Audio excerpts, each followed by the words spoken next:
लोग ये मानते हैं कि कार्बोरेटर बेहतर होता है और कुछ लोग का मानना यह होता है कि फ्यूल इंजेक्शन सिस्टम बेहतर होता है। तो आज की इस वीडियो में हम कार्बोरेटर और फ्यूल इंजेक्टर के बीच में क्या अंतर होता है और इन दोनों में से कौन बेहतर होने वाले हैं। तो चलिए वीडियो को शुरू करते हैं। दोस्तों, अगर हम इन दोनों का वर्किंग को शॉर्ट फॉर्म में बात करें तो कार्बोरेटर एक फुल्ली मैकेनिकल यूनिट, एक वेंचुरी ट्यूब होता है जिसके ठीक नीचे एक फ्लोट चैम्बर रहता है और इसी फ्लोट चैम्बर से दो जेट्स जिनका नाम मेन जेट और पायलट जेट जाके वेंचुरी के अंदर घुसता है। जब इंजन में सक्शन स्ट्रोक होता है तो प्रेशर डिफरेंस के कारण कार्बोरेटर में एयर फ्यूल मिक्स होकर इंजन सिलेंडर के अंदर जाने लगता है। लेकिन एक फ्यूल इंजेक्टेड इंजन में सब कुछ इलेक्ट्रॉनिकली कंट्रोल होता है। यहाँ पर कार्बोरेटर की जगह थ्रोटल बॉडी पे इस्तेमाल किया जाता है और इसी थ्रोटल बॉडी में ही फ्यूल इंजेक्टर में किया जाता है। इंजन में सक्शन स्ट्रोक होते दौरान थ्रोटल बॉडी होकर एयर आता है और इसी के साथ फ्यूल इंजेक्टर फ्यूल इंजेक्ट करता है। फ्यूल इंजेक्शन का टाइमिंग और फ्यूल इंजेक्शन का क्वांटिटी को कंट्रोल करने के लिए throttle positioning sensor, engine temperature sensor जैसे बहुत सारे सेंसर के इस्तेमाल किए जाते हैं और ये सारे सेंसर्स को कंट्रोल करने के लिए इंजन में एक इंजन कंट्रोल यूनिट लगाया जाता है। वहीं दूसरी तरफ कार्बोरेटर एक मैकेनिकल डिवाइस होने के कारण यहाँ किसी तरह के सेंसर की जरूरत नहीं पड़ती। पहला जो एडवांटेज ये होता है कि मोर फ्यूल इकोनॉमी। अब गाड़ी में फ्यूल इंजेक्शन सिस्टम लगने से इंजन की फ्यूल इकोनॉमी कार्बोरेटर की तुलना में कुछ हद तक बढ़ जाता है, क्योंकि यहाँ पर इंजन का हर एक कंडीशन ECU कंट्रोल करता है, जैसे इंजन कितना लोड पे चल रहा है, इंजन का स्पीड कितनी है, इंजन का राइडिंग टेम्परेचर क्या है, थ्रोटल का जो पोजीशन होता है वो कितना है। ये सब कुछ इलेक्ट्रॉनिकली और ऑटोमेटिकली ECU के द्वारा कंट्रोल किया जाता है, जो कि इंजन की फ्यूल सप्लाई के ऊपर काफी हद तक असर डालती है। इसकी वजह से इस तरह का इंजन कार्बोरेटेड इंजन के मुकाबले ज़्यादा फ्यूल इकोनॉमी दे पाते हैं। फ्यूल इंजेक्शन सिस्टम की अगला जो एडवांटेज ये होता है कि more power output and more throttle response. Carburettor वाली जो गाड़ियाँ होती है उनमें क्या होता है, एयर फ्यूल का मिक्सचर और एक स्ट्रक्चर है। अगर हम इंजन फ्यूल को अचानक बंद करते हैं तो उस टाइम पे जो एयर फ्यूल मिक्सचर होता है वो प्रॉपरली इंजन के अंदर नहीं जा पाता है, जिसकी वजह से इंजन पावर लेने में थोड़ा लैग करता है।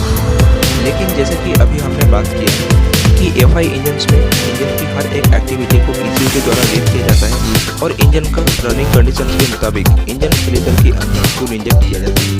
अभी थ्रोटल पोजीशनिंग सेंसर थ्रोटल का पोजीशन को सेंस करेगा और तुरंत ही इस डाटा को भेज देगा ECU के पास। ECU इस डाटा को रीड करके थ्रोटल पोजीशंस के अनुसार इंजन के अंदर जितना फ्यूल जाने की जरूरत है उतना फ्यूल इंजेक्ट करने के लिए फ्यूल इंजेक्टर को कमांड करेगा।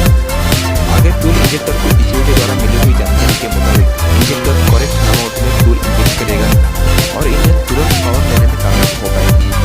हालांकि इस प्रक्रिया का एक्सचेंज करने में मुझे कुछ मिनट लग सकते हैं और बाकी हो जाती है। FI सिस्टम में फ्यूल इंजेक्शन का क्वांटिटी प्रॉपर होती है और फ्यूल इंजेक्शन जो कि यहाँ पे इंजन रनिंग कंडीशन का डाटा लेने के लिए कई तरह का सेंसर का इस्तेमाल किया जाता है और उनमें से एक होता है इंजन टेम्परेचर सेंसर।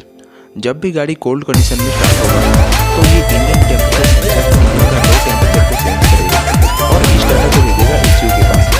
आगे ECU फ्यूल इंजेक्टर को ज़्यादा क्वांटिटी में फ्यूल इंजेक्ट करने के लिए कमांड करता है और इंजन जल्द से जल्द रन हो सकता है। फ्यूल इंजेक्शन सिस्टम की अगला जो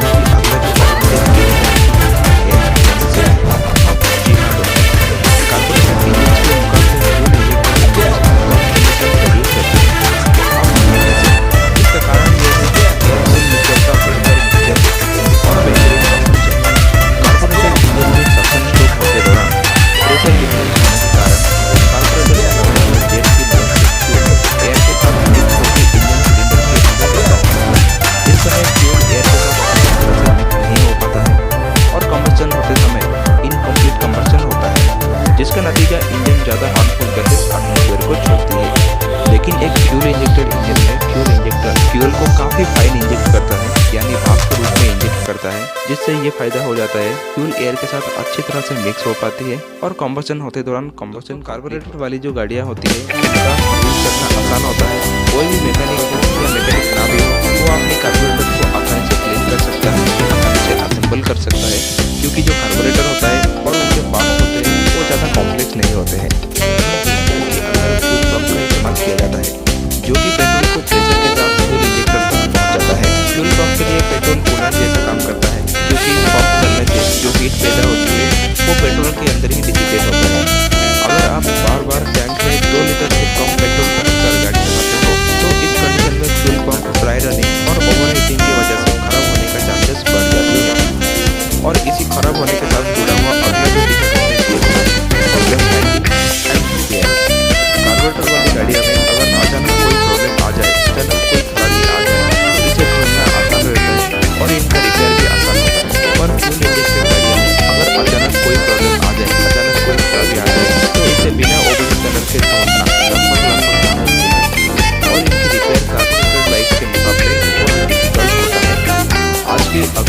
जो असली डिसएडवांटेज ये होता है कि हाई कॉस्ट। देखिए दोस्तों, कार्बोरेटर का जो पूरा सेट होता है और इसका जो पार्ट होता है वो सस्ता होता है। एफआई सिस्टम की टेक्नोलॉजी से जुड़ा हुआ जो पार्ट्स आता है, फ्यूल पंप, फ्यूल इंजेक्टर और बाकी सारे सेंसर, ये सब महंगे आते हैं। इसमें क्या होता है, कार्बोरेटेड मोटरसाइकिल्स के मुकाबले एफआई